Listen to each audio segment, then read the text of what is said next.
The number on your screen is not the story. Silver just printed a new all-time high around $79. And at the exact same moment, one of the most supply chain obsessed CEOs on earth publicly signaled a problem. Not price, availability. And in 4 days, China flips a switch that can choke exports of refined silver to the rest of the world. That is what happened. That is why today matters. And if you think this is just another silver rally, you are about to get blindsided. Welcome back. Let's get straight into it. Because the biggest mistake you can make right now is staring at the chart like it's a thermometer. The chart is not measuring temperature, it's measuring the lie. The paper market wants you to believe silver is plentiful. It wants you to believe that $79 is expensive, that the move is overextended, that a pullback will reset the froth. They want you to believe this is just traders playing momentum. But while you were watching candles, the industrial world heard a siren. A shortage headline crossed social media, and a single reply lit up the entire room. This is not good. Silver is needed in many industrial processes. 4 plain words: no hype, no emojis, no pump, just a warning. And you need to understand why that matters. This is not a newsletter guy chasing clicks. This is not a fund manager trying to juice a quarterly letter. This is a man whose factories, vehicles, batteries, solar installations, electronics, and satellites all drink silver like oxygen. When someone like that says, not good, he's not talking about your portfolio. He's talking about production lines. Price is annoying. Shortage is fatal. If the price doubles, an industrial giant grumbles and writes a bigger check. If the metal disappears, the factory stops. The delivery schedule collapses. The stock price gets punched. The entire ecosystem starts to wobble. That is the shift happening right now. We are moving from financial silver to survival silver. For years, silver was treated like a paper toy. Banks shorted it, funds traded it, retail argued about it. Everyone fought over the scoreboard. Now the stadium is on fire. Because the moment an industrial titan publicly acknowledges a silver pinch, every procurement officer on the planet feels the same fear. What if I'm the last one to order? That fear is not speculative. That fear is mathematical. And it gets worse because the calendar is turning. On January 1st, 2026, China's new export licensing regime for silver is scheduled to take effect. That sounds boring until you read the thresholds. To ship refined silver out, an exporter will need to meet production capacity requirements measured in dozens of tons per year and demonstrate large established credit lines. In other words, this is not paperwork. This is a filter, a choke point, a gate.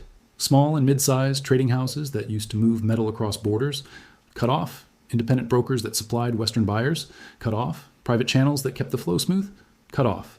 What happens to the silver they used to export? It stays inside China. It is redirected to domestic manufacturers, to solar, to electronics, to EV supply chains, to strategic stockpiles. The metal doesn't vanish. It simply stops being available to you. That is why those 4 words hit like a hammer, because the tweet wasn't reacting to a chart. It was reacting to a door closing.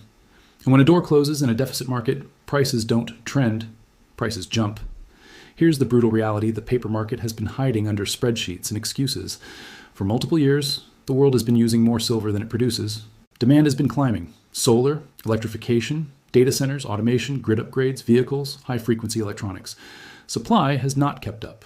Mines are not elastic. Refineries are not instant. New projects are not fast. So how did we cover the gap? We didn't solve anything. We drained inventory.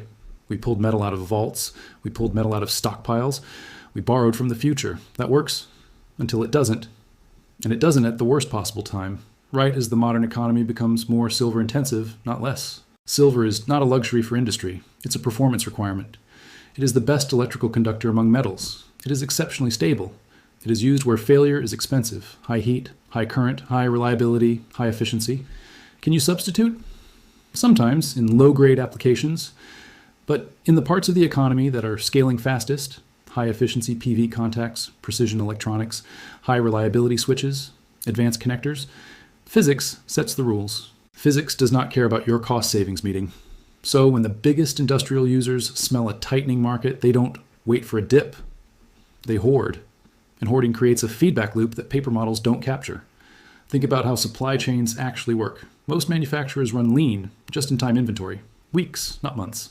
Because carrying costs matter. Until the cost of running out becomes infinite. The moment executives believe restocking might fail, they flip the entire strategy. Not just in time, but just in case. And just in case, purchasing is not linear demand. It's a demand shock. One factory decides to add 2 months of inventory. Another adds 3, another adds 6. The total demand isn't new consumption, it's stockpiling. It's a vacuum. This is exactly how you get vertical moves. This is how a market goes from tight to unavailable. Now, zoom out and look at the structure of the paper market sitting on top of this physical reality. We have a system where hundreds of ounces of paper claims can trade against a single ounce of real metal. You've heard the ratios. Whether you call it 300:1, 350.1, or more, the point is the same. It's fractional reserve silver. A warehouse with one chair, a crowd with hundreds of tickets. As long as people trade tickets and nobody demands the chair, the illusion holds. But when industrial buyers show up, they don't want tickets. They want the chair, because you cannot bolt a paper contract into a solar panel. You cannot solder an ETF share into a circuit. You cannot power a vehicle with a promise. You need atoms. And here is where the paper game starts to crack, when too many players demand delivery at the same time. If the system cash settles, it admits the truth. You get paid in currency at the screen price, while the real-world price becomes whatever it takes to pry physical metal loose. That's the robbery nobody talks about. You can be right and still not get the metal. Now ask yourself something uncomfortable. If a major industrial buyer decides, we're done trusting the paper market, what do? They go upstream. They lock contracts directly with refiners. They fund recyclers. They partner with miners. They take equity stakes. They prepay. They build strategic stockpiles. They remove metal from the public float. And every ounce removed from circulation makes every remaining paper claim more fragile. This is why that tweet matters. It's not about sentiment, it's about behavior. It tells the entire corporate world, start securing supply. And when the corporate world starts securing supply, retail doesn't set the price anymore. Industry does. Industry is not price sensitive the way traders are. Industry is deadline sensitive. If you need a component to ship 100,000 products, you don't negotiate over pennies. You pay, you survive. You keep your contracts. That is why $79 is not the top. It's the first public crack in the dam. Now let's talk about China, because this is where the story turns from tight market to strategic capture. China isn't just a consumer of silver, it's a processor, a refiner, a key node in global metal flows. Even when silver ore is mined elsewhere, a meaningful share of the value chain runs through Chinese capacity: smelting, refining, fabrication, downstream products. When a country that's central decides to control export flow through licensing, you don't get a gentle ripple. You get segmentation. Two prices. One price inside the system that has access. One price outside the system that is scrambling. And when segmentation begins, arbitrage, the mechanism that normally equalizes prices, starts to die. In a normal world, if silver is cheaper in New York than in Shanghai, traders buy the cheap market and sell the expensive one. Metal moves, prices converge, but if licensing, bureaucracy, and strategic policy prevent metal from moving freely, the risk-free trade disappears. The gap becomes permanent, and that gap is a signal. It says, the displayed price is no longer the global clearing price. It is a local paper quote in a market that can't reach supply. Now here's the part most people miss. Segmentation forces pressure onto Western vaults. If Western industry cannot rely on Asian refined flows, demand concentrates on London and New York inventories. And those inventories are not infinite. In fact, they've already been drained for years. So China's licensing is not just China tightening, it's China redirecting the pain. It pushes the shortage onto the West. It takes an existing deficit and turns it into a stress test. In stress tests, break systems that are over-levered. That brings us back to the paper-to-physical structure. Picture the futures exchange as a casino built on a vault. The casino can function as long as the vault has enough metal to calm the crowd. The moment the vault looks empty, the crowd panics, and the casino becomes a stampede. The first sign of stampede isn't always price. Sometimes it's spreads, sometimes it's delivery demand, sometimes it's premiums in the street. That's what you need to watch. Because the truth about a shortage shows up in the places paper can't fake. Dealer premiums staying high even when spot dips. Delivery delays stretching out. Out of stock, banners multiplying. Back-month contracts behaving strangely. Physical bids in Asia refusing to come down. Those are the signals of a market that is disconnecting. Now, I want to ask you a question because this determines whether you're playing defense or offense. If you were the CFO of a company that needs silver to ship products, would you wait? Would you say, let's see if the price pulls back? Or would you say, secure supply now because missing shipments costs more than paying up? Be honest. That is why $100 isn't a fantasy number. It's a rationing number. Prices in shortage markets are not set by fair value. They are set by the price required to force someone to give up metal they were planning to hold. That could be a jeweler, a recycler, an investor, a dealer, a hoarder. The price has to rise until enough people say, fine, take it. Now we're going to step into the darkest part of this story. What happens when the financial system realizes the metal might not be there because silver isn't isolated in a safe little corner? It's connected. through collateral, through swaps, through rehypothecation, through the plumbing of modern finance. A paper silver problem can become a liquidity problem. A liquidity problem can become a funding problem. And a funding problem can become everybody's problem. You've seen headlines about emergency liquidity injections and repo operations before. Most people shrug. They think it's routine. But ask yourself, why would a central bank care about a commodity move unless it threatened the plumbing? Because when leveraged players can't meet margin, they don't just lose a trade. They liquidate collateral. They sell other assets. They pull liquidity out of the system. And if the counterparties are big enough, the stress spreads. This is why a squeeze in a small metal can punch above its weight. It's not the size of the commodity market. It's the leverage stacked on top of it. Now, I'm not telling you the world ends tomorrow. I'm telling you the floor under this market is being built by two forces at once: industrial necessity and policy-driven segmentation. That is a dangerous combination for paper suppression, because paper can bully price when supply is flexible. Paper gets humiliated when supply is constrained and users are desperate. Now let's connect the dots and walk the road from $79 to triple digits, because this is where most people get lost. They think price moves like a smooth escalator. It doesn't. In tight metals, price moves like an elevator. The market sleeps, then it gaps, then it reprices, then it sleeps again at a new level. Why? Because once a buyer decides to secure supply, they don't dribble in, they slam. And once a seller realizes supply is scarce, they don't sell eagerly, they pull offers. That's how you get air pockets up. So what are the catalysts? Catalyst 1, more public signals from industrial leaders. Not tweets about interesting, warnings about need. The moment a second major CEO echoes the same fear, the procurement panic becomes socially acceptable. It becomes a boardroom topic. Catalyst 2, January the 1st. When the licensing regime formally kicks in, it becomes real. Bureaucracy becomes friction. Friction becomes delays. Delays become shortages. Shortages become price spikes. Catalyst 3, delivery stress. If exchanges see unusual delivery requests, if inventories tighten further, if spreads invert, the paper market's credibility erodes. And credibility is the only thing holding fractional systems together. Catalyst 4, the East-West premium. When physical premiums in Asia hold above Western spot for long enough, Western buyers will attempt to pull metal and discover the path is blocked. That is when the West is forced to bid up locally.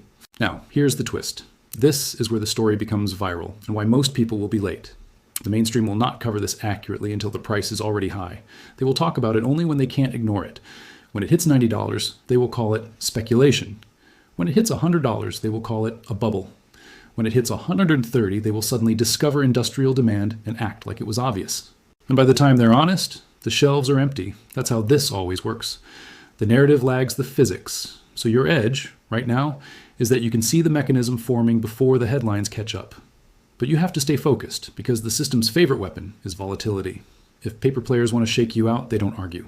They whip the price, they create motion sickness, they make you doubt. They want you to sell your position to relieve stress. They want you to trade your long-term thesis for short-term comfort. Don't do it. Ask a simpler question.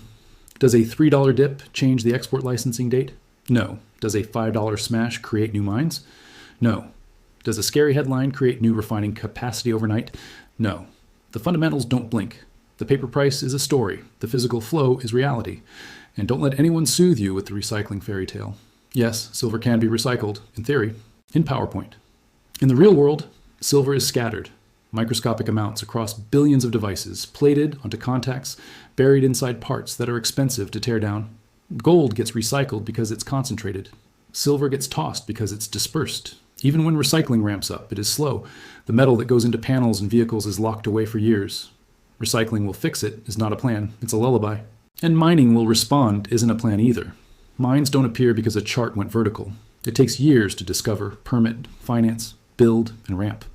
And much of silver is a byproduct, meaning supply can't surge on command. That's the trap. Demand is becoming strategic and urgent, while supply is slow, political, and stubborn. So when paper tries to bully the price, remember, you can't print a mine, you can't fast forward a refinery, and you can't negotiate with the periodic table. That is why this move is beginning, not ending now. Now before we close, I want you to think like the industrial buyer again, because this is the final mental switch that changes everything.